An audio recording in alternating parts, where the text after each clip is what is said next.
अवघे धरू पंथ कोण जाणे कैसी परी पुढे उरी ठेविता अवघे धन्य होऊ आता अवघे धन्य होऊ आता स्मरविता स्मरण कोण जाणे कैसी परी पुढे उरी ठेविता तुका म्हणे अवघे जोडी तुका म्हणे अवघे जोडी ते आवडी चरणांची कोण जाणे कैसी परी पुढे उरी ठेविता विठ्ठल विठ्ठल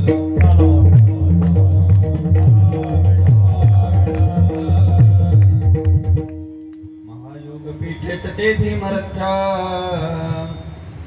वरम पुंडरीकाय रातं मुनींद्रैः समागत्य तिष्ठन्तमानन्द कंदमुन् परब्रह्मलिंगं भजे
एका सह्य करू अवघे धरू सुपंथ कोण जाणे कैसी परी पुढे पुढे ठेविता.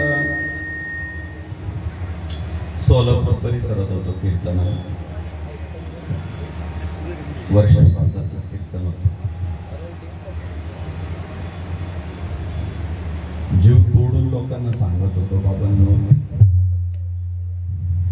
मारावं लागतं माणसानं नीट वागलं पाहिजे. शेवटी आपण किती पण अहंकारात राहा किती मस्तीत राहा किती आविर्भावात राहा काही जरी केलं तरी या गावातल्या प्रत्येक माणसाला एक ना एक दिवस मारावंच लागणार आहे. आणि मी जसंच म्हणालो या गावातल्या प्रत्येक माणसाला मारावंच लागणार आहे. माझ्या समोर बसलेले 75 वर्षांचे आजोबा खदा खदा हसायला लागले. त्यांना भलता आनंद लागला. लोक अंतर्मुख झाली विचारात पडली अरे प्रत्येकाला मारावं लागणार आहे नीट वागलं पाहिजे प्रेमानं वागलं पाहिजे. त्या आजोबा हसताना बघितल्यानंतर मला प्रश्न पडला म्हटलं हे का हसताय म्हणून मी त्या आजोबांना विचारलं म्हटलं आजोबा तुम्ही का हसताय. त्या आजोबांनी मला हसत म्हणाले तुम्हीच आता म्हणाले ना या गावातल्या प्रत्येक माणसाला मारावं लागणार आहे. म्हटलं आम्हीच म्हणालो.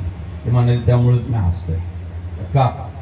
त्यांनी हसत मला उत्तर दिलं मी ह्या गावातला नाही शेजारच्या गावातला. आजोबांचं जितकं हास्यास्पद आहे तसं मनुष्याचं सुद्धा हसूच झालंय प्रत्येकच. आज जर माणसं कशाला विसरलीये तर मृत्यूलाच विसरलेली आहे.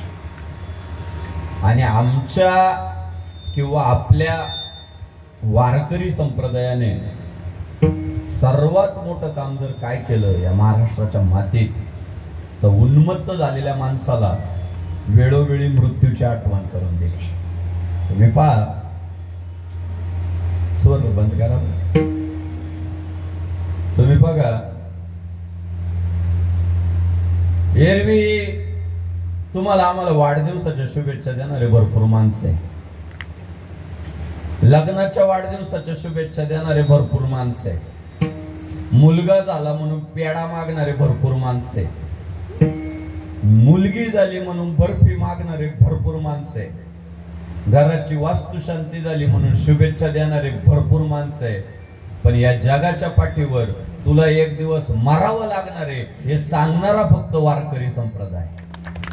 बघा ना, माणसं भेटलेली माणसं गोड गोडच बोलतात. प्रत्येक जण आज मनावर काय घेतलंय तर समोरच्या माणसाला हरभऱ्याच्या झाडावर चढवायचं, तुमचं लय भारी, तुमचं काय पाहायचं, तुम्ही असे तसे. पण एकमेव वारकरी संप्रदाय की ज्याने भेटलेल्या माणसाला वाढदिवसाची शुभेच्छा दिली नाही, लग्नाच्या वाढदिवसाचा तर विषयच नाही, वास्तुशांतीचा तर प्रश्न नाही, भेटलेल्या माणसाला सावध करायचं काम केलं. नाशिवंत देह जाणार सकळ, आयुष्य खातो काळ सावधान,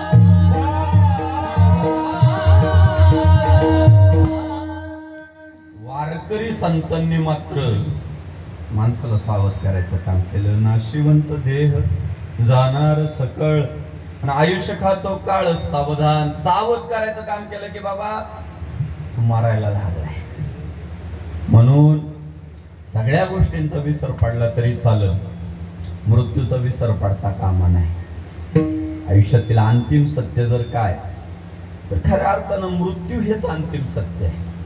तुमच्या आमच्याकडे एक प्रथा अशी आहे, एखादा दशक्रिया विधी असला की श्राद्धांजली व्हायला माणसं उभी राहिली की म्हणतात ते 45 वर्ष जगले, ते 50 वर्ष जगले, ते 70 वर्ष जगले, ते 80 वर्ष जगले. तसं पाहिलं तर हे बोलणं थोडं चुकीचं आहे. श्रद्धांजली वाहणाऱ्या माणसाने अशी वाहिली पाहिजे 45 वर्ष मृत्यूच्या दिशेने वाटचाल केली, 50 वर्ष मृत्यूच्या दिशेने वाटचाल केली, 80 वर्ष मृत्यूच्या दिशेने. वयाचा फरक आहे, वर्षांचा फरक आहे, पण प्रत्येक जण पोहोचलाय कुठं? मृत्यूच्या दारात पोहोचला. मी परवा सगळं स्प्लेंडर गाडीवर वाक्य वाचलं, अर्थपूर्ण होतं. बऱ्याचदा गाड्यांवर काय निरर्थक लिहिलेलं असतं, काही पण लिहितात. परवा एका आयशरवर लिहिलं होतं, नाही नाही म्हणतील लय जीव लावतो, काय तरीच लिहितात.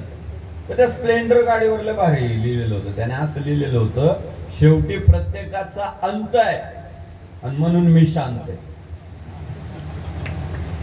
म्हणजे आज निकाल आल्यावर सुद्धा आहे ना एवढंच वाक्य आठवायचं, काय शेवटी प्रत्येकाचा अंत आहे आणि म्हणून थोडं शांत राहायचं. जरा काय उन्माद करण्यात अर्थ नाही. माणसाने ना ती क्रिकेट मधली वृत्ती जोपासली पाहिजे. आज जगात लोकप्रिय खेळ काय बरं? क्रिकेट का लोकप्रिय आहे? जगभर का लोकप्रिय माहिती आहे? त्या खेळाचा एक नियम आहे, हारलेला संघ जिंकलेल्या संघाचं अभिनंदन करतो. पाहिलंय तुम्ही? मॅच वर्ल्ड कपची असू द्या, नाही तर साधारण एखादं गावातल्या असू द्या सामना, पण ते खेळाडू जे असतात ना, मग बॉलर असू द्या, बॅट्समन असू द्या, विकेट किपर असू द्या, ही सगळी ना समोरच्या खेळाडूचं कौतुक करतात, त्याचा खेळ बघून, आणि मनापासून खेळतात, ताकद लावून खेळतात.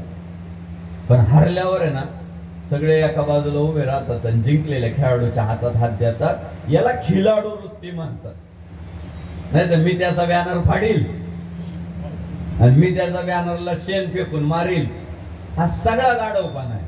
गाढवपणा पण नाही, गाढवाच्या पण खाली गाढवपणा असं नाही करीत.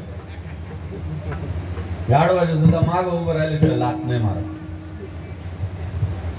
खिलाडू वृत्ती, आणि ती खिलाडू वृत्ती कधी जागी होती माहितीये का? की जेव्हा आपण परमात्म्यावर विश्वास ठेवतो ना, तेव्हा खिलाडू वृत्ती जागी होती. वृक्षाचेही पान हले ज्याची सत्ता, राहिले अहंता मग कोठे, म्या बोलविल्या वेदू बोले म्या चालविल्या, सूर्य चाले म्या हलविल्या, प्राणू हाले जो जगाते पाळीता. महाराज जर करता करविता परमात्मा आहे तर अहंकार करणारे पण तुम्ही आम्ही कोण, आणि निराश होणारे पण तुम्ही आम्ही कोण. म्हणून माणसाने ना ठेविले अनंते तैसेची राहावे, चित्ती असू द्यावे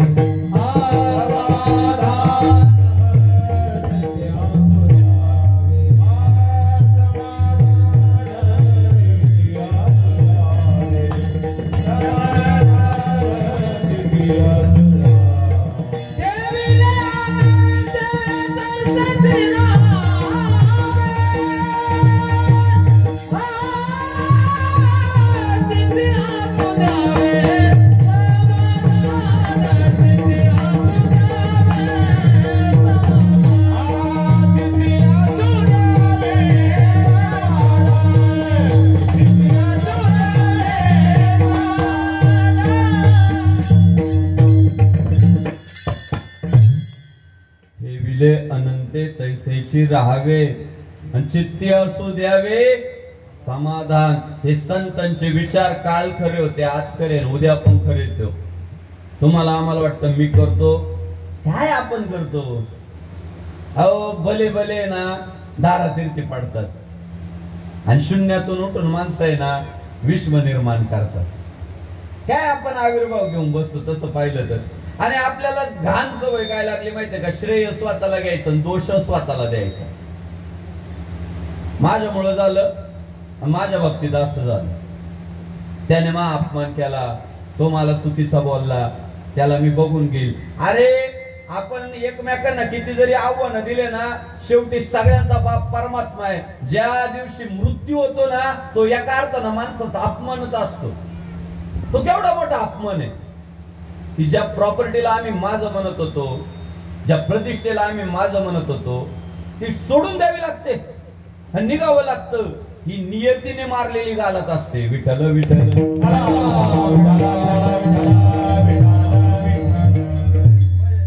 माणसाचा सर्वात मोठा अपमान शरीरात. आत्म्याचा विषय सोडून द्या, तर सगळा आविर्भाव शरीराचाच. शरीरालाच आपण माझं समजून बसलोय ना. नियती शेवटी गालात मारते की तू लायकी ही आहे. आणि म्हणून आहे ना, जगातलं अंतिम सत्य जर काय तर मृत्यू अंतिम सत्य आहे सगळ्या गोष्टींचा. म्हणून एखाद्याच्या वाढदिवसाला नाही पोचताला हरकत नाही, एखाद्याच्या लग्न सोहळ्याला नाही पोचताला हरकत नाही, एखाद्याच्या वास्तुशांतीला नाही जाता आला हरकत नाही. पण माझ्या मायबापांनो अंत्यविधीला जायचं चुकवायचं नाही, गेलंच पाहिजे अंत्यविधीला. तिथं जीवनातलं अंतिम सत्य पाहायला भेटतं की मंजिल तो तेरी यही थी, बस उम्र बीत गई यहाँ आते आते, क्या मिला तुझे इस दुनिया से, गाव वालों ने ही जला दिया तुझे जाते जाते. मृत्यू अंतिम सत्य. आज पराभूत होणारा पण मारणारच आहे, आणि निवडून येणारा काय चंद्रसूर्य असेपर्यंत अमर झाला काय, त्याला सुद्धा मारावं लागणार आहे. मृत्यू अंतिम सत्य. पण काय झालंय माहितीये का, विशेषतः तरुण पोरांनी अंत्यविधी पाहिले पाहिजे. जातच नाही अंत्यविधीला.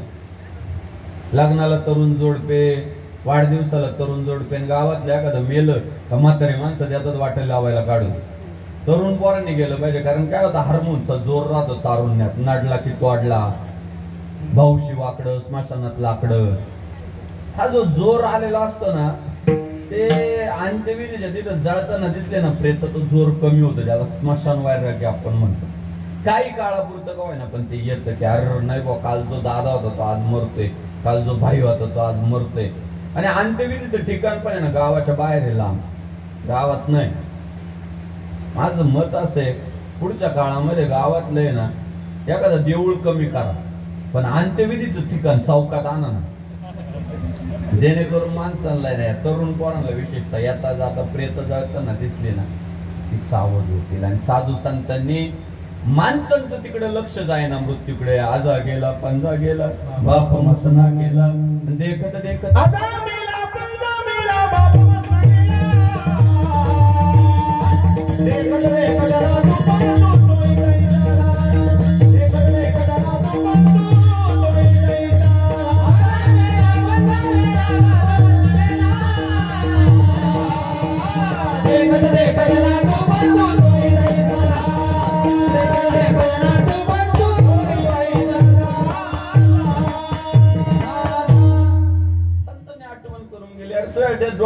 देखत आजा गेला, पंजा गेला, बाप मसना गेला, आणि देखत देखत नातू पण तोही तैसा झाला. महाराजांनी असं सांगितलं की बाबा पुढच्याचा अनुभव मागच्याच्या कामाच्या असतात हो.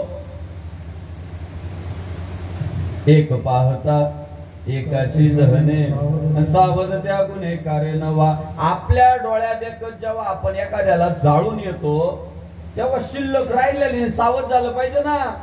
तर एक दिवस मला जाळावा लागणार आहे, पण माणसाची भूमिकाच अशी अख्खं गाव खपल पण मी टिकल. ही जी भावना आहे ना, या भावनेला छेद द्यायचं काम आपल्या वारकरी संप्रदायाने केलं. संतांनी सांगितलं तुला वाटतंय जगतोय, पण घडी घडी काळ वाट याची पाहे, आणि अजून किती आहे अवकाश. काय संतांची प्रमाण आहे महाराज. या आयुष्याची किंमत जर खऱ्या अर्थानं कोणाला कळाली होती तर फक्त संतांनाच कळाली होती. का? त्यांनी सेकंद सेकंदाचा हिशोब ठेवला. बघा संत कधीच वर्षांमध्ये बोलत नाही. घडी घडी काळ क्षणोक्षणा हाची करावा विचार, भजनी विक्षेप तेची पै मरण न जावा तो क्षण एक वाया. ते क्षणाचा विचार करतात. आणि तुमचं आमचं गणित वर्षांमध्ये राहतंय. 5 वर्षांनी काय फरक पडतो, आत्ता जातील 5 वर्ष निघून. अरे बाबा साधू संत क्षणाक्षणाचा विचार करताय. नापास होणार पोरग म्हणताय जाऊ दे एखादं वर्ष प्रॅक्टिस करू, सराव करू. आपण विचार नाही करत. पण साधू संत म्हणतात की क्षणाक्षणाने माणूस मरतोय प्रत्येक वेळी. आज माणसाला जर खऱ्या अर्थानं काय कशाची किंमत कळाली पाहिजे तर वेळेचीच किंमत कळाली पाहिजे. वेळेचीच किंमत नाही राहिली, विशेषतः ग्रामीण भागामध्ये.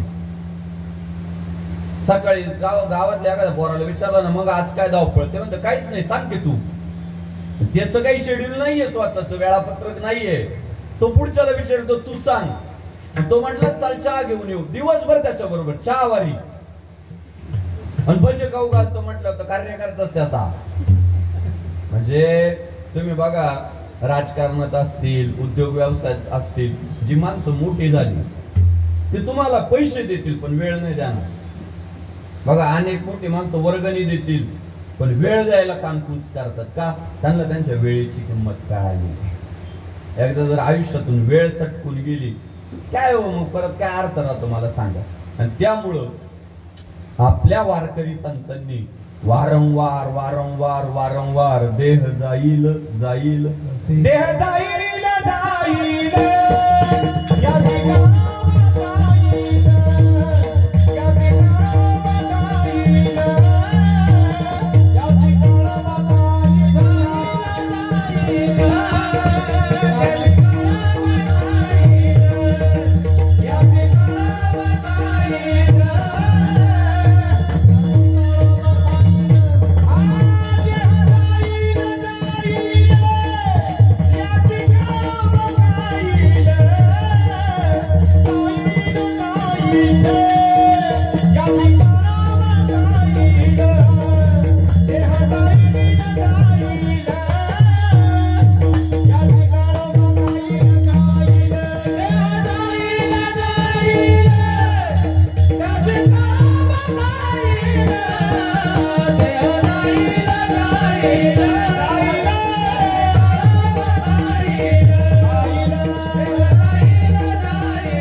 त्यासे काळोबा खाईल क्षण भंगूर नाही भरवसा. वारे सावध तोडा माया आशा. वारकरी संतांनी जास्तीत जास्त तत्वज्ञान जे सांगितलं त्यामध्ये मृत्यूची आठवण करून द्यायचं मोठ्या प्रमाणात काम केलं. सातत्याने एखादी गोष्ट घडत राहील ना आयुष्यात सवय होऊन जाते. तुम्हाला काय वाटत नाही पण आम्हाला कूलर नसले ना इथं आंघोळ होईल. आंघोळ तुमची होती आता लास्ट पे आता ही उन्हाळ्याची नाही का. तुम्हाला सुद्धा त्रास होता दमट वातावरण. सवय झाली, जन्मच त्यात झाला ना. रेल्वेच्या कडेला जी घरं राहतात ना, आम्ही कधी कधी कीर्तनाच्या निमित्ताने गेलो झोपायची व्यवस्था जर तिथं केली रात्रभर झोप लागत नाही. का? सारख्या त्या लोकल गाड्या वाजत राहतात आणि तिथली जी कायमची जाणारी माणसं आहे ना डायरेक्ट वारतात हो. सकाळी पुन्हा उठल्यावर म्हणतात आराम व्यवस्थित झाला ना अरे पापणीला पापणी नाही लागली कुठं आराम व्यवस्थित झाला. महापा म्हणायचा अरे काय ते रात्रभर झोप नाही काय झालं. अरे सगळे रेल्वे गाड्यांच्या आवाज येत आहे सारखे कशाची झोप ते म्हणतात आम्हाला नाही येत बुवा. सवय झाली. तो भिंतीवर लावलेलं गाड्याळ आहे ना तर सेकंदाचा काटा सारखा वाचतोय टक टक पण ऐकायला येतो का तो नाही येत. जेव्हा अंतर्मुख होऊन आपण ऐकतो तेव्हा ऐकायला येतो. आणि मग साधू संतांनी आपल्याला अंतर्मुख करायचं काम केलं. आणि जगद्गुरु तुकाराम महाराज म्हटले की बाबा तू भ्रमात आहे पण कधी तुझं उर कोसळल कोणालाच माहित नाही दुसरं चरण.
जाणे कैसी परी पुढे उरी ठेवीचा जगद्गुरु भगवान श्री तुकाराम महाराज सेवेला घेतलेल्या अपंगाच्या दुसऱ्या चरणामध्ये तुम्हाला आम्हाला तीच आठवण करून देतात की अरे तुम्ही आहे आविर्भावात मान्य आहे. कोणाला माहिती उर कधी कोसल आपल्याकडे नाही का सामान्यपणे म्हणतात एखाद्या समजा मेल गावातली एखादी म्हातारी म्हणते काय मेलं काल तो उर तानीत होतं गावात. बस तुकाराम महाराज तेच तसंच बोलताय काल तर यात्रेत त्यांनी भांडणं केली. महाराज म्हटले तुम्ही किती जरी उर ताणत निघाला तरी परवा दोन भावांचे भांडणं झाले सख्या भावांची. ते लहान काहीतरी जमिनीवर न वाद होता लहान चिडलं रागाच्या भरात म्हटलं थांब तुला 4 वाजेपर्यंत कापून टाकतो. ते कापूनला जरा जोर लागला मेलं ना ते पडलं जागेवर. आणि मग बाकी त्या मोठ्या भावाने उचलून दवाखान्यात नेलं. डॉक्टर म्हटले लेट झाले राव तुम्ही लवकर यायला पाहिजे गडबड झाली. म्हणजे आपण ज्याचा आविर्भाव करायला लागलो महाराजांनी गोड सांगितलं देह हे काळाचे धन कुबेराचे आणि येथे मनुष्याचे काय आहे. अरे बाबा, ज्या शरीराचे आपल्याला गमेंट आहे बाबा, सगळ्यांची गमेंट करू पण शरीराचे नको बा, लय धोकेबाज. एखादा केस पिकवतो, असं वाटतं काय विटॅमिन वगैरे कमी पडले असतील, जरा खाण्यापिण्यात बदल करू, तेल बदलून पाहू. पॅराशूटचं ते आमंड ड्रॉप आणून पाहिलं फार, खाण्यामध्ये गाजर काकडी मुळा सगळं सुरू केलं, पण पिकला त्याच्या शेजारचा, पुन्हा पिकला त्याच्या शेजारचा. बघता बघता 7-8 महिन्यात अख्खं रान करपून जातं, कळत नाही महाराज. ही शरीराची वास्तविकता. भली भली माणसं. आमचे माझ्या का मित्राचे आजोबा पैलवान होते भाऊ, आणि त्या कुस्तीमध्ये एवढं नाव कमावलेलं होतं की गदांचा ढीक पडलेला होता त्या कुस्तीतल्या गदा. ट्रॉफी तर इतक्या होत्या, अख्खा अंत्यविधी ट्रॉफी तुला एवढ्या ट्रॉफी लाकडाच्या. वय झालं म्हणून आजारी होते, मी भेटायला गेलो आणि मला पाहिलं आणि ते रडायला लागले, डोळ्यातून जायला पाणी यायला लागलं. काय आलं, रडता कशाला म्हटलं, एवढं भारी तुम्ही एवढ्या गदा मिळवल्या, एवढ्या ट्रॉफी मिळवल्या, रडता का. ते म्हणाले, बाळा मी जर आखाड्यात उतरलो ना, लोक शिट्ट्या वाजवायचे, मला पाहायला 100-100 किलोमीटर माणसं यायचे. पण ज्या शरीराच्या जोरावर मी हे सगळं कमावलं, ते शरीर आज मला साथ देत नाही. नातवाला म्हणावं लागतं टॉयलेट मध्ये नेऊन बसव. त्यामुळे रडू येते की ज्याच्या ताकदीवर, ज्याच्या घमेंडीवर मिळवलं ते शेवटपर्यंत काही साथ देत नाही. पुरुषाची हळूहळू हळू शारीरिक शक्ती कमी होत जाते, आणि महिलांचं तरी काय होतं, 30 पर्यंत कशी असू द्या भारीच दिसती, पण 30च्या पुढे निघाल्यावर ब्युटी पार्लर वाली चांगली भेटली तर बरं आहे. तिले फाउंडेशन लावी ती, पण चेहरा नाही चमकत, सुरकुत्यात चमकत. बरं माती लावू लावू किती बेजार होणार. परवा एका बाईने आंघोळ केली, अर्धा घमिलं माती निघाली. मी म्हटलं एवढी माती म्हणे, अख्ख्या सुरकुत्या कव्हर करायच्या होत्या, काय करता. ती वास्तविकता आहे. सौंदर्य स्त्रीचं सुद्धा टप्प्याटप्प्यानं जसं वय व्हायला कमी होतं. मग ती माधुरी दीक्षित असू द्या, ऐश्वर्या राय असू द्या, हेमा मालिनी असू द्या, नाही तर आपल्या गावातील गंगू असू द्या, काय मध्ये टप्प्याटप्प्यानं काय शेवट बघा ना तुम्ही. ते हिटलर म्हणाले होते की जग जिंकायचं स्वप्न त्यांनी पाहिलं होतं, बहुतांशी भाग ज्यांनी काबीज केला होता. ते त्यांच्या कार्यकर्त्यांना म्हटले, पोरांनो माझी जेव्हा अंत्ययात्रा निघल तेव्हा माझा हात जरा बाहेर ठेवा रे जरा. कार्यकर्ते म्हटले, का बा हे हात दाखवायचे का बा, या हातांनी जग काबीज केलं. नाही नाही नाही म्हटले, माझी अंत्यविधीची यात्रा जेव्हा निघल तेव्हा माझा हात का बाहेर ठेवा, जगाला कळू द्या की जग जिंकायला निघालेला हिटलर जाताना मात्र रिकाम्या हाताने गेला. हिटलरच्या काळात म्हणाले, माणसाला आज यकराचा गर्व, बंगल्याचा गर्व, आल्टोचा गर्व आहे काहींना, आल्टो. ही सगळा माणसाची झालेली सर्वात मोठी अडचण आहे. आणि माणसाचा सर्वात मोठा जर प्रयत्न कशासाठी चाललाय तर संपत्ती संग्रहासाठी चाललाय. टार्गेटच पूर्ण होत नाही हो माणसांची. ही लय शॉकांतिक आहे. श्रीमंत होत चाललाय, गरीब होत चाललाय. तुम्ही निरीक्षण करा ना. आणि याचं एकमेव कारण श्रीमंत विकृत झालाय. त्याला घर बांधलं ना कुठंतरी फ्लॅट घ्यावा वाटत, फ्लॅट घेतला ना कुठंतरी फार्म हाऊस बांधावं वाटत, फार्म हाऊस घेतलं ना त्याला परदेशात प्रॉपर्टी घ्यावं वाटते. त्याचं गरीबाची एकच इच्छा आहे, पात्र्याचं घर व्हावा. आणि श्रीमंताची विकृती वाढली, इथं झालं की तिथं, तिथं झालं की तिथं, वाढत चाललंय, त्याचं टार्गेटच वाढत चाललंय. बरं उपभोग घेत नाही. जेवढा माणूस जास्त श्रीमंत तेवढा कमी झोपतोय. सर्वसामान्य माणसं किमान 12 तास झोपतात. आणि जे लई कमवायला लागलं ना ते अभिमानानं सांगते मी 3च तास झोपतो. अरे येडाय का काय तू, तुझ्याकडे एवढं तू झोपला पाहिजे ना किमान 15 तास. झोपतच नाही, झोपा उडाल्या त्यांच्या अजून अजून अजून अजून, टार्गेटच पूर्ण होत नाही महाराज. आणि त्यामुळे श्रीमंत श्रीमंत होत चाललाय. कोणतरी म्हणालं होतं की वंजळीत बसल एवढं घेतलं पाहिजे, तो प्रत्येकाचा अधिकार आहे. पण ती वंजळ भरल्यावर पण खाली सांडायला लागलं ना, ते मातीमोल होतं. ती वंजळ भरल्यानंतर मातीमोल होण्याच्या अगोदर पुढच्याच्या स्वाधीन केलं पाहिजे, पुढे निघालं पाहिजे. काळाची गरज आहे. काही काही माणसं नुसते पैसे कमवायची यंत्र झाली. काही आता दुकानदार वगैरे सकाळी गल्ल्यावर, दुपारी गल्ल्यावर, रात्री गल्ल्यावर, गल्लाच सोडित नाही. कधी पंढरपूर माहित नाही, आळंदी माहित नाही, कीर्तन माहित नाही. सतत आपण विचारलं ना, अहो दुकान वगैरे कसले राहते, त्या गल्ल्यावर टक्कल पडलं, गल्ल्यावर पोट सुटलं, गल्ल्यावर डायबिटीस झाला, बीपी वाढला, मेला सुद्धा गल्ल्यावर हो. आणि मेल्यावर पुन्हा पुढची पिढी म्हणाली म्हाताऱ्याचा पैशातला जीव आता मरेपर्यंत गल्ला सोडला. पैसे तर वाटून घेतले पण शिव्या दिल्या. काय झाले? विमान म्हटलं होतं कीर्तनाला, रात्री कीर्तन झालं, माझी मुक्कामाची व्यवस्था होती, मोठ्या बांगल्यात होती महाराज, श्रीमंत माणसं. झोपलो, सकाळी उठलो, आंघोळ वगैरे करून डायनिंग टेबलवर तिथे घेऊन बसलो. त्या माऊलीने सकाळी सकाळी एवढा छान नाश्ता बनवला होता, पोहे. माझ्याकडे आली, मला म्हटले महाराज रात्री खूप गोड सांगितलं, पण नेमके आमचे हे नव्हते कीर्तनाला, त्यांना ऐकायची लय गरज आहे. अहो घरात नीट बोलतच नाही म्हणे, आम्हाला कशाचीच कमी नाही, बँक बॅलन्स आहे, कारखाने, नोकर चाकर आहेत, बंगले आहेत, सगळे. पण आपण प्रेमाने बोलायला जावं तर ते चिडचिडच करतात. मला लय टेन्शन आहे, मला टेन्शन तुम्हाला नाही कळणार, तुम्ही जरा त्यांना समजून सांगा. तेवढं ते आला आंघोळ करून, ते चिडलेलंच होतं सकाळी सकाळी. आण म्हटलं मला पोहे गडबडे, म्हणजे मला जय श्रीराम नाही, तिला सुप्रभात नाही, ते गोड्यावरच होतं. म्हटलं तर आपण बोलायला जावं तर आपल्याला म्हणा बाबा तू निघ. काय सांगते अहंकारी माणसं जावं, पैशाची मस्ती चढल्यावर लय अवघड होतं काम.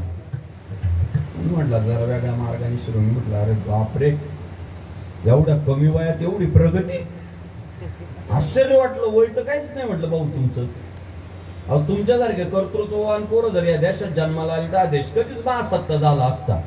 तुमच्यासारख्या तरुणांची गरज आहे हिंदुस्थानाला. मी जसंच म्हणालो तुमच्यासारख्या तरुणांची गरज आहे हिंदुस्थानाला, त्याने लगेच बायकोला हाक मारली, अय महाराजांना पोहे आणा अजून.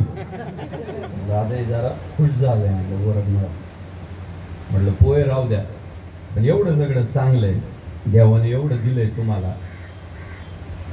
थोडस सकाळी सकाळी जर आले तुम्ही आंघोळ करून, वहिनीला सुप्रभात म्हटले असते तर बिचारी दिवसभर काम करणार आहे, पण तिचा दिवस आनंदात गेला असता की माझा नवरा सकाळी सकाळी गोड बोलून गेला.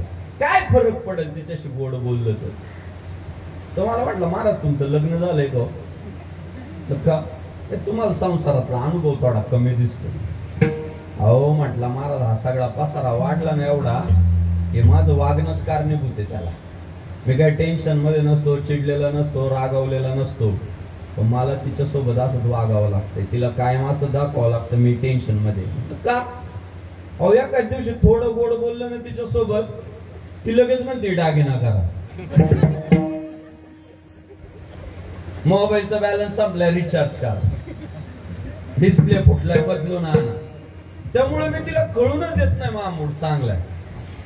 तर मला सांगा, तो माणूस जिवंत आहे का? ऑलरेडी तो मेलेला आहे. ज्याला प्रेम व्यक्त करता येत नाही, आनंद व्यक्त करता येत नाही, सुख व्यक्त करता येत नाही, आणि कायम एक स्ट्रेसचा आविर्भाव त्याने आपल्या चेहऱ्यावर घेतलाय. तर का? तर संपत्तीच्या रक्षणासाठी. मला सांगा तो जिवंत आहे का? तो ऑलरेडी मेलेला आहे. आणि शिल्लकच जर काय असेल तर संपत्तीवर होऊन बसलेला ना बाय बस. काहींच्या द्वात्राला गाठी पण बँकेत कोटी आहे महाराज. उपभोग घेत नाही, नुसतं सेविंग, नुसती सेविंग. आणि महाराजांनी सावध केलं की बाबा एक ना एक दिवस जग सोडून जायचंय, आणि मग मात्र शरीर पण पंचमहाभूतात विलीन होईल, आणि धन सुद्धा कुबेराच आहे, ते काही सोबत नेता येणार नाही. गुरु नानक देव नका त्याच्यावर नका मारू. गुरु नानक देव महाराजांकडे त्यांचं प्रवचन होतं. त्या भागातला एक अत्यंत श्रीमंत माणूस नानकदेव महाराजांच्या प्रवचनाला उपस्थित होता.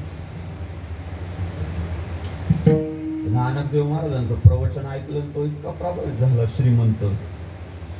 तो प्रवचन संपल्याबरोबर आला, महाराजांचं दर्शन घेतलं. महाराजांना म्हटलं, महाराज चला माझ्या घरी नाश्त्याला. नानकदेव महाराज म्हटले, नाही बाबा मी तुझ्या घरी नाही येऊ शकत, मी दुसरा कोणाला तरी शब्द दिला, नाही येऊ शकत. तो म्हटला, अहो माझ्या इतका मोठा कोणच नाही या परिसरात, सगळ्यात श्रीमंत मीच आहे. नानकदेव महाराज म्हटले, असशील बाबा, पण मी दिलाय शब्द दुसऱ्याला. तो म्हटला, महाराज लोक माझ्या अपॉइंटमेंट घेतात मला भेटायला, मी भेटत नाही. आणि मी स्वतःहून तुम्हाला म्हणतो, एवढा श्रीमंत माणूस तुम्हाला पुन्हा भेटणार नाही.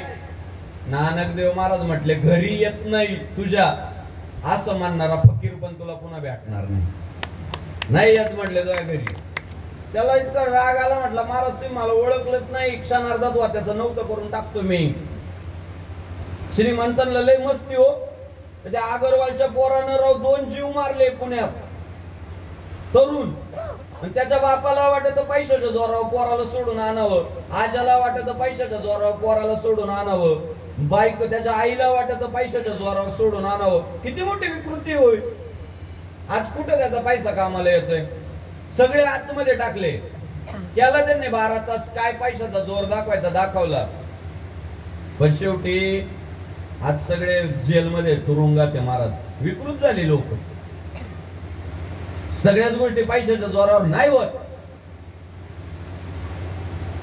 ते नाही म्हटले, मी नाही येणार. त्याला राग आला, बोलता राग आला. महाराज क्षणार्धात त्याचं नव्हतं, काही पण करू शकतो मी. नानकदेव महाराजांच्या कळाला आजारी याला बरं केलं पाहिजे.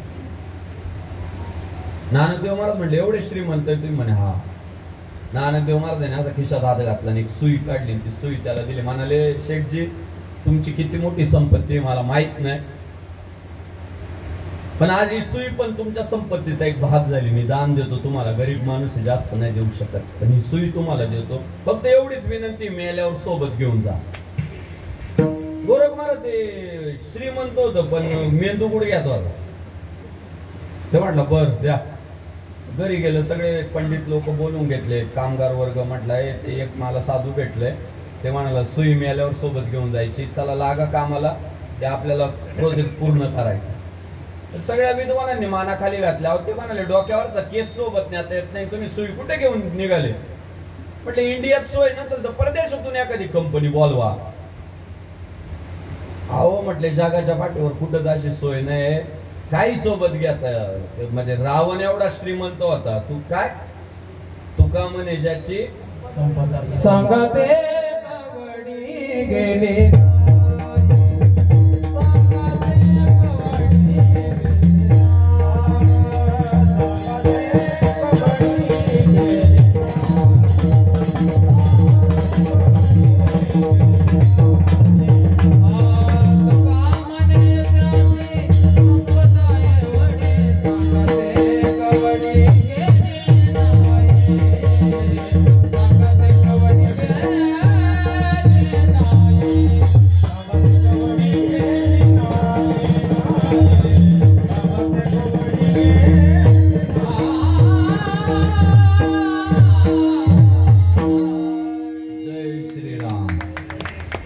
काय रावणाला कमी होती. कोटी घरे जेत कास्य आणि तांब्याची, शुद्ध कांचनाची 7 कोटी, 7 कोटी घर 24 कॅरेट सोन्याची होती. त्या रावणाला सुद्धा सोबत काही नेता आलं नाही. काय त्यामुळं शेठजी शक्य नाही. म्हटलं नाही, मला आजपर्यंत कळालंच नाही. म्हटलं सोबत काहीच नेता येत नाही. अहो त्याला बोध झाला. सुई हातात घेतली, झप झप झप चालत गेला. नानकदेव महाराजांचे पाय धरले. नानकदेव महाराजांना म्हटलं, महाराज चुकलो मी, खरंच या भागातला सर्वात श्रीमंत माणूस आहे मी, पण मी ही सुई मेल्यानंतर सोबत नाही नेऊ शकत. नानकदेव महाराज म्हटले, अरे जी मेल्यानंतर सोबत नेता येत नाही तिला तू श्रीमंतीच कसं म्हणतोय. ती श्रीमंतीच नाही म्हटले. ती श्रीमंती असू शकत नाही, संपत्ती इथंच ठेवावी लागते. तुकाराम महाराजांनी तेच सांगितलं, कोण जाणे कैसी परी आणि पुढे उरी ठेविता काय माहिती. म्हटले उद्या शरीर ठेवल्यावर काय होईल. मग तुकाराम महाराजांना विचारलं, मग आम्ही काय जन्माला यायचं मारायचं फक्त. मग आम्हाला जे देवानं आयुष्य दिलंय, काही का होईना, 35 वर्षाचं, 40 वर्षाचं, 50 वर्षाचं, 70 वर्षाचं, त्या आयुष्यात आम्ही संपत्तीच्या मागे लागतो जे आम्हाला सोबत नेता येत नाही, शरीराचे लाड करतो जे आम्हाला सोबत नेता येत नाही. मग आम्ही या मिळालेल्या आयुष्यात केलं काय पाहिजे? पहिलं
Jaya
श्रीराम. भिवंडीतला राम तर आलाय.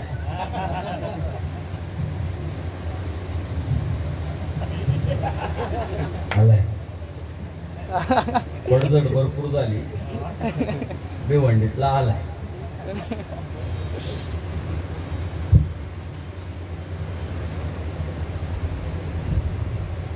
पडझड पाहिजे थोडी.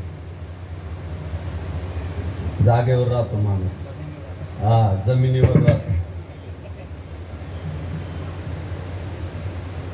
एक एका साह्य करू अवघे धरू सुपंथ. जगद्गुरु भगवान श्री तुकाराम महाराजांनी सांगितलं की बाबा मिळालेल्या आयुष्यामध्ये ना तुम्ही मग काय करा तर काय नाही हो, एकमेकाला मदत करा. कशासाठी करा तर चांगल्या कामासाठी करा. आता तरी पुण्याचे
आता तरी पुढे हाची उपदेश नका करू नाश आयुष्याचा.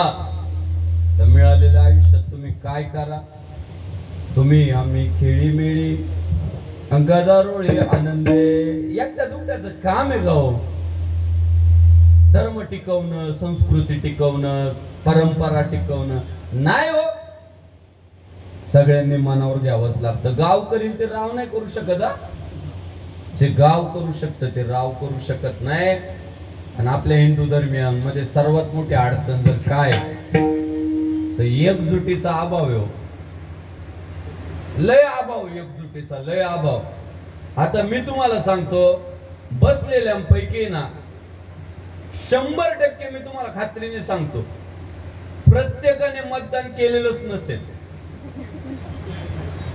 नाही तर म्हणावं आम्ही बसलेलो एवढे जेवढे 18 वर्षाच्या पुढचे जेवढे आहेत तेवढ्या सगळ्यांनी मतदान केलं म्हणावा. फक्त मी पाकिटच घेत नाही आज.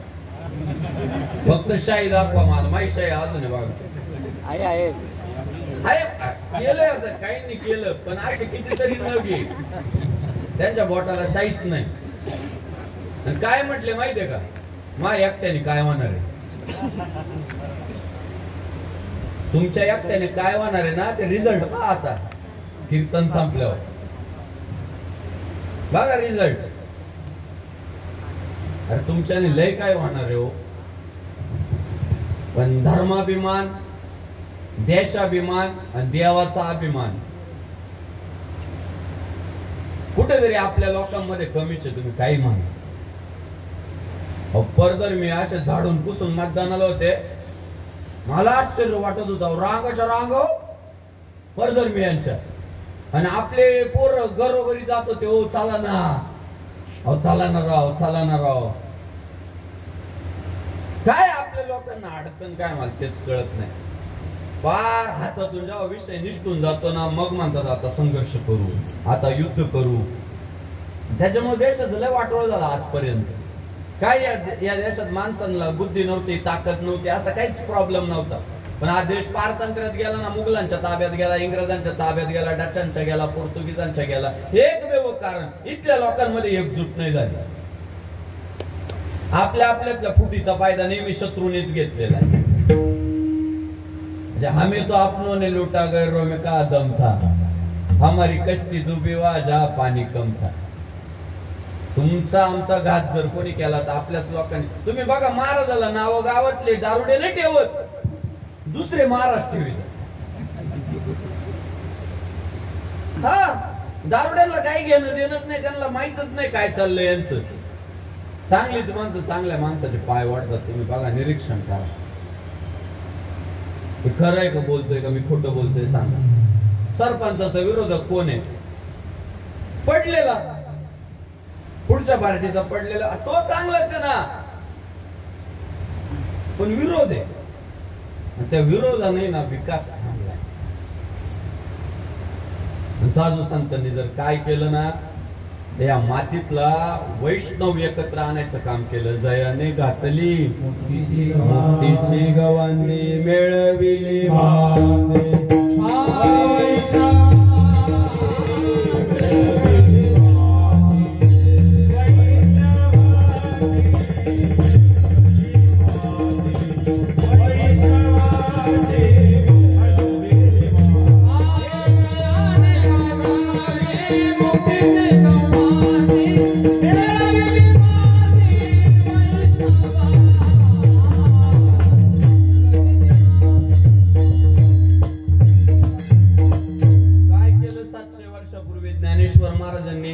जात फेकून दिली, न पाहे याती कुळाचा विचार. भक्त करुणा कर ज्ञानाबाई, त्यांनी पहिल्यांदा जातीयवादाला सुरुंग लावला. हा ब्राह्मण आहे का, मराठा आहे का, वांजरी आहे का, सुतार आहे का, कोळी आहे का, तेली आहे का, मातंग आहे का, भिल्ल नाही पाहिलं. त्यांनी ना त्याच्या अंतःकरणातली धर्मनिष्ठा पाहिली की त्याचं भगवंतावर किती प्रेम आहे. आणि जो भगवंताला मानतो त्याला ज्ञानेश्वर महाराजांनी जवळ केलं,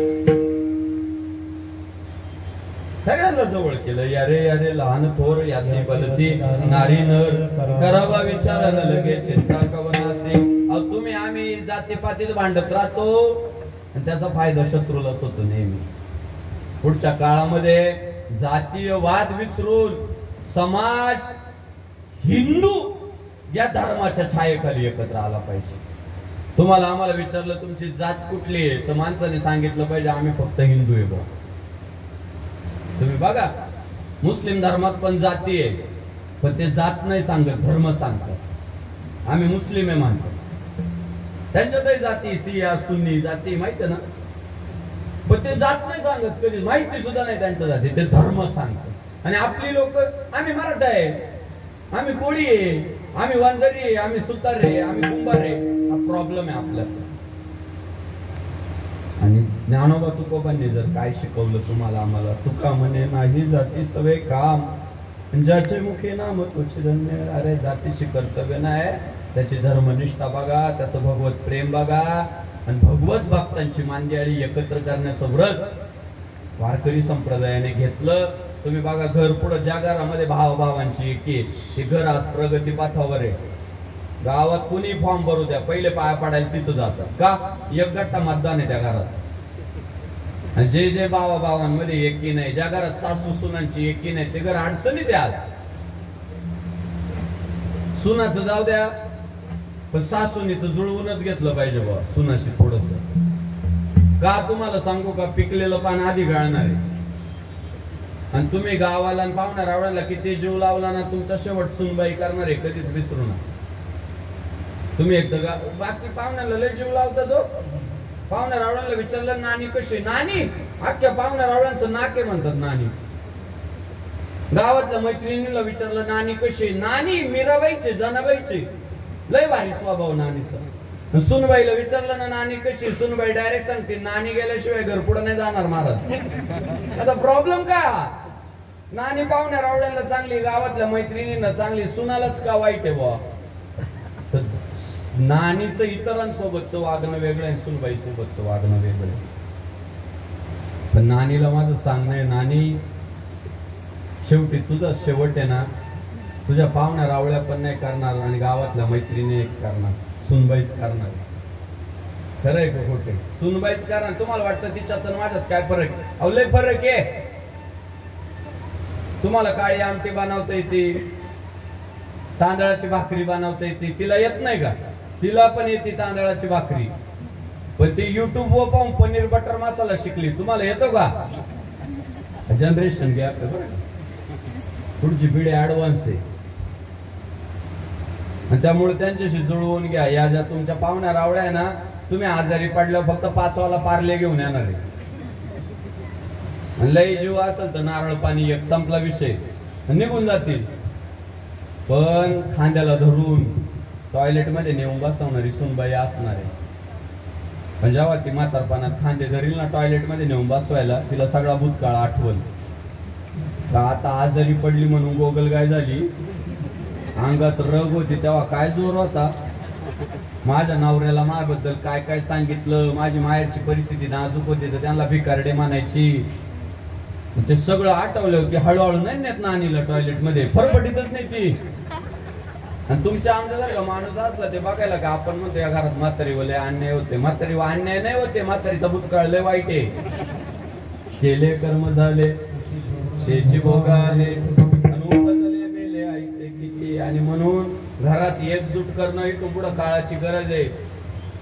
सुनाने सुद्धा सासूशी प्रेमानं का वागायचंय? तुमची पोरं पाहताय तुम्ही तुमच्या सासूबाई सोबत कसं वागतात. वडील जे करीती तया नाम धर्म ठेवीती. तुम्ही तुमच्या सासूबाईला जशी ट्रीटमेंट देताय ना, पोरं तुम्हाला तशीच देणार आहे. ती कीर्तनकार गोष्ट सांगत असतात. आई मेली, बापच होता जिवंत, एकच मुलगा आणि एक सुनबाई. तर म्हातारा झाला माणूस शेवटी. तर सुनबाईला काही सासरा घरात सण व्हायला. ती म्हणली याला कुठं इथं बैठकीत ठेवता, पाहुणे रावळे येतात, काही बोलतय, इज्जत घालवतय, जाऊ दे म्हणे याला छतावर. अगं म्हणे पण त्याला चहा पाणी दूध कॉफी म्हणे काय नाही, वरती 1 घंटा बसू. ताण लागली का 1 घंटा वाजवायचा, भूक लागल्या 2दा वाजवायचा. काय करणार म्हातारपणे ना हो. म्हातार बिचार वरती नेऊन टाकलं, तिथं घंटा बसवलं. ताण लागल्यावर 1 घंटा वाजवायचं, भूक लागल्यावर 2दा घंटा वाजवायचं. गोरख महाराज 1 आठवड्याभरानंतर घंटाच वाजला नाही बुवा. ही गेलीच नाही वरती पाहायला घंटा का वाजत नाही. एक दिवस पोराला आठवण आली, म्हणे अगं बाबांना पाठवते ना सगळं योग्य वेळेला. ते म्हणाले नाही बाबांनी घंटाच नाही वाजवलं, 2-3 दिवस झाले. पळत पोरग वरती गेलं, पाहतोय तर बाप मरून पडलेला आणि घंट्याच्या जागेवर घंटा नव्हता. लागले घंटा शोधायला, घंटा कुठे? बायको घंटा शोधतीये, नवरा घंटा शोधतोय, घंटाच सापडा. काय घंटा सापडत? अहो ते घंटा कुठे गेला, घंटा कुठे गेला, घंटा कुठे गेलाय. तेच आहे ना 5 वर्षाचं पोरगा आलं वरती पळत जिन्याने. ते म्हणाले आई बाबा काय शोधताय? ती आई म्हणाली बाळा आम्ही घंटा शोधतोय. बाप म्हणाला आम्ही घंटा शोधतोय. तो पोरगा म्हटला अरे शोधू नका, मी ठेवलाय कपाटात नेऊन. आई बापाने हात लावला डोक्याला, अरे बाळा घंटा कशाला काढला तुम्ही, कपाटात काला ठेवला? म्हटलं तुम्ही म्हातारे झाल्यावर नवीन काला घ्यायचा, आज वापरायचा. काय कर्माचा सिद्धांत झाला. आणि आज तुम्ही जर एखाद्याला सपोर्ट कराल ना, दादा गरीबाला गरिबीच्या काळात केलेली रुपयाची मदत आहे ना, तो श्रीमंतीत विसरत नाही हो. आणि गरीबाला गरिबीच्या काळात दिलेलं दुःख आहे ना, ते पण तो विसरत नाही. आता बरीच लोक म्हणतात कोरोना कशाला आला होता, कोरोना कशाला आला होता. कोरोना का आला होता माहितीये का? आपले कोण आहे परके कोण ओळखायला आला होता कोरोना. कोरोना ज्यांनी साथ दिली ना त्यांना मनात ठेवायचं, आणि कोरोना ज्यांनी वैताग दिला ना त्यांना डोक्यात ठेवायचं. माणसं विसरणार नाही कोरोनाचा काळ. त्या काळात त्यांनी मदत केली त्यांना माणसं लक्षात ठेवणार, आणि ज्यांनी दुःख दिलं त्यांना सुद्धा माणसं लक्षात ठेवणार.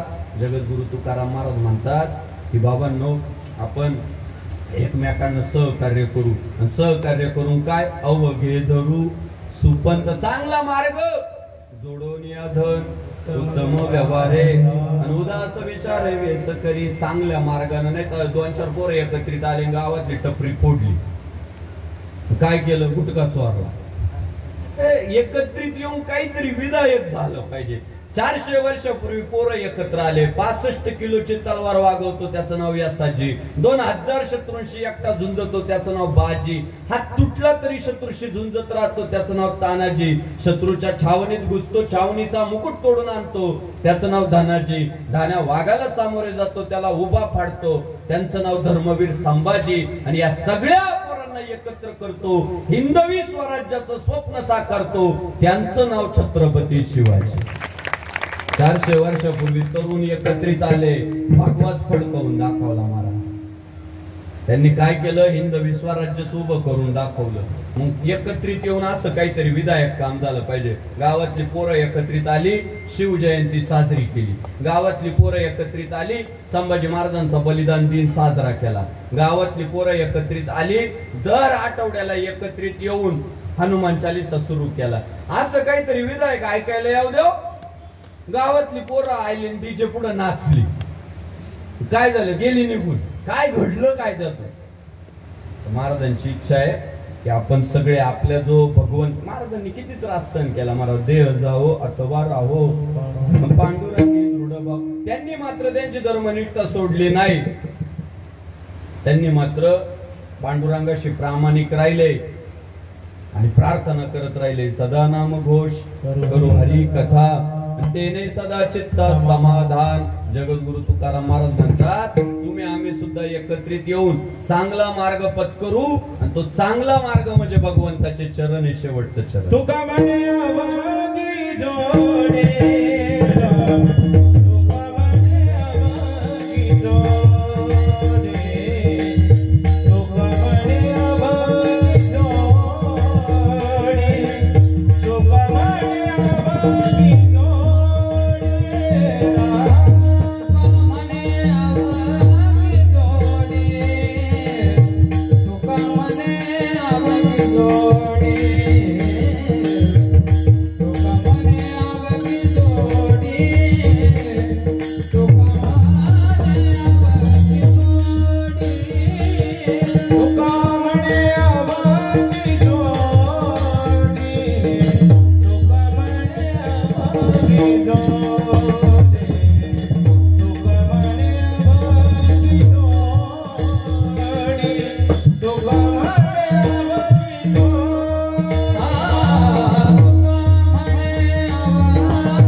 ती जोडी ते आवडी चरणांची. जगद्गुरु भगवान श्री तुकाराम महाराज म्हणतात सर्वस्व जर काय असेल तर भगवंताच्या चरणांची आवड. त्यामुळे एक एका साह्य करून अवघे धरू सुपंथ. त्या अवघे मिळून काय करायचं? अवघी जोडी चरणांची. तर अवघ्यांनी एकत्र यायचं आणि देवे दिला देह भजना गोमटा या न्यायाप्रमाणे भगवंताचं भजन, आपल्या देवाशी प्रामाणिक राहायचं, निष्ठेने राहायचं. एकदरीला चित्ती आम्ही रखुमाईचा पती. अशा पद्धतीने आपल्या देवाशी प्रामाणिक राहायचं, त्याच्या चरणांची आवड धरायची आणि एक एका साह्य करू अवघे धरू सुपंथ. ज्ञानेश्वर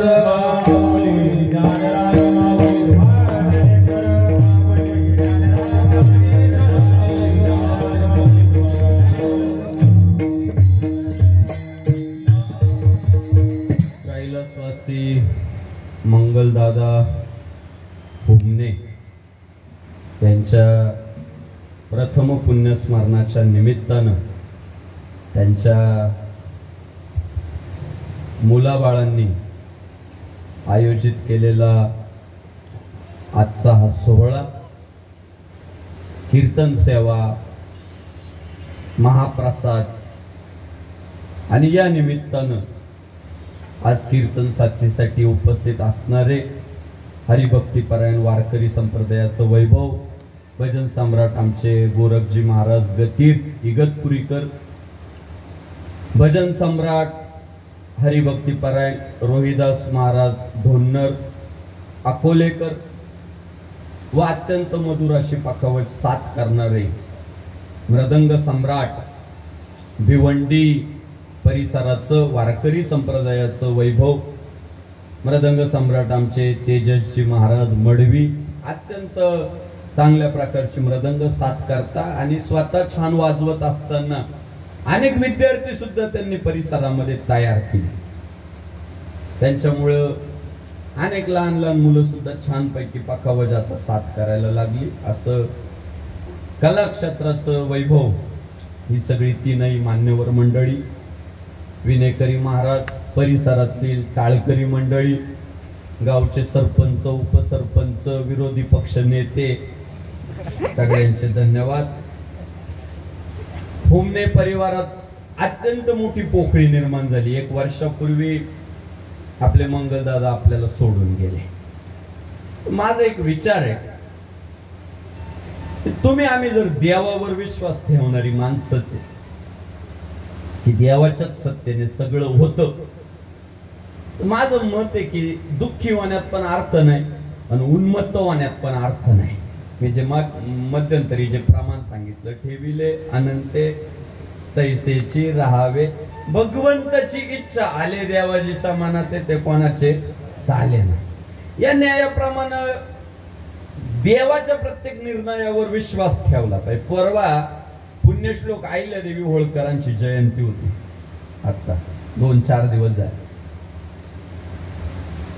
आज हिंदू धर्माच्या रक्षणामध्ये छत्रपती शिवाजी महाराजांचं जेवढं काम आहे, तर नारी शक्तीमध्ये तेवढंच काम पुण्यश्लोक अहिल्यादेवी होळकरांचं. देशातील अनेक मंदिरांचा जीर्णोद्धार त्यांनी केला. हातात नेहमी त्यांच्या शिवाची पिंड असायची. पण त्या अहिल्यादेवी होळकरांच्या जीवनात त्यांचे सासरे मल्हारराव होळकर त्यांच्या डोळ्या देखत गेले, त्यांचे पती खंडेराव होळकर त्यांच्या डोळ्या देखत गेले, आणि त्यांचा मुलगा मालेराव होळकर त्यांच्या डोळ्या देखत गेला. पण त्या खचल्या नाही. त्यांनी देवाचा निर्णय म्हणून सगळ्या निर्णयांचं स्वागत केलं आणि त्यांनी त्यांचं समाजसेवेचं व्रत सोडलं नाही. आणि आज अहिल्यादेवी हिंदुस्थानातल्या घराघरातल्या देवाऱ्यात अहिल्यादेवी होळकर. मग या आपल्या समाजात मोठे होऊन गेलेल्या व्यक्तिमत्वांकडून आपण काय शिकायचं, ते हेच शिकायचं. सुखात माजायचं नाही आणि दुःखात खाचायचं नाही. आपण दुःख आलं की खचून जातो, सुख आलं की माजून जातो. तर जमिनीवर राहायला माणसाने शिकलं पाहिजे. म्हणून हुमने परिवाराला माझी विनंती आहे की आता शोक दुःख करायचं नाही, आलेल्या परिस्थितीला सामोरे जायचं. तिघ भावंड कष्टाळू आहे, शेती व्यवसायात आहे, नोकरदार व्यवसायात आहे. तिघही फार प्रामाणिकपणे कष्ट करताय. घरी ट्रॅक्टर आहे, उपजीविका आहे, प्रामाणिक आहे, गावातल्या सामाजिक योगदानात त्यांचा योगदान आहे.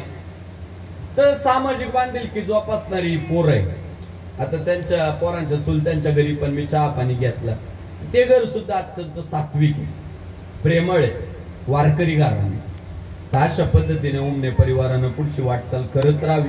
आज कार्यक्रमाच्या निमित्तानं पाहुणे मंडळी, मित्र, नातेवाईक, मान्यवर मंडळी, गावातील तरुणांना विनंती, कपाळाला टिळा लावायला सुरुवात करा, हिंदू धर्माचा अभिमान बाळगा, घरावर भगवा झेंडा लावा, मुखात जय श्रीराम ठेवा. तरुणांनी एकत्रित येऊन गावात शिवजयंतीचा उत्सव करा, धर्मवीर छत्रपती संभाजी महाराजांचा जयंती उत्सव करा आणि हिंदू असल्याचा प्रचंड अभिमान बाळगा. आपण आपली कास सोडायची नाही.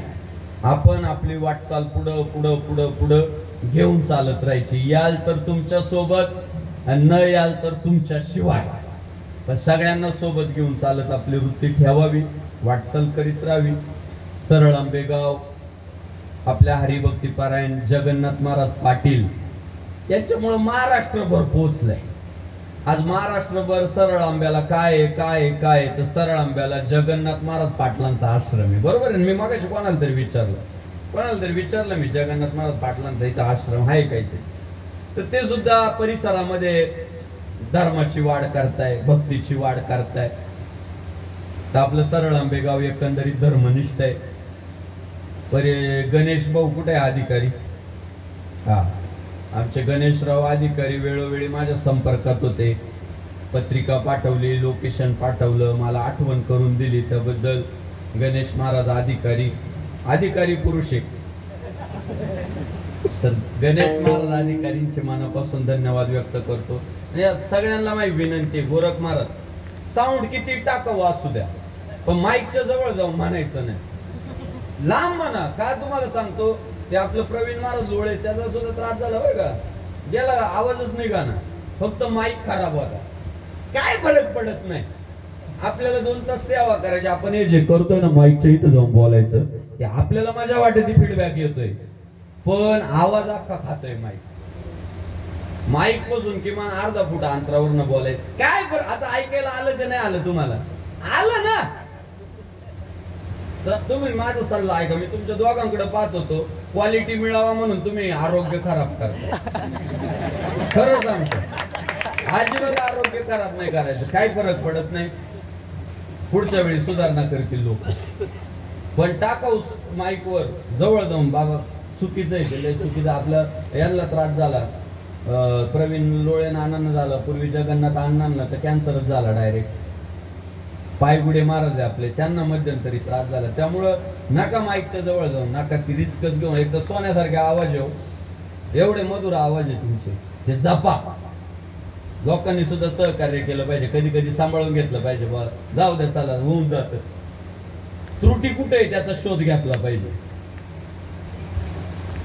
तर सगळ्या हुन्ने परिवाराचे धन्यवाद बोलण्याच्या ओघामध्ये काही चुकलं असेल तर माफ करा बा आता काय आज रिझल्ट आले बऱ्यापैकी लोकसभेचा मोठा सोहळा आहे मतदान करायला पाहिजे होतं सगळ्यांनी केलं नाही पुढच्या काळामध्ये मतदान केलंच पाहिजे निवडणूक आता विधानसभेला मतदान करा शपथ घ्या जसं टिळा लावला नाही तर आपण धार्मिक वाटत नाही तसं मतदान केलं नाही तर आपण भारताचे नागरिक शोभत नाही त्यामुळं 100% मतदान गावातून करा चांगल्या लोकांना पुढं करा हिंदू धर्माला सहकार्य जो हिंदू इसकी बात करेगा वही देश पे राज करेगा ही ब्रीद अवलंबा आणि हिंदूंची एकजूट दाखवून द्या तुम्ही दाखवली तुमच्याबद्दल काही तक्रारच नाही तुमचे मनापासून धन्यवाद जय श्रीराम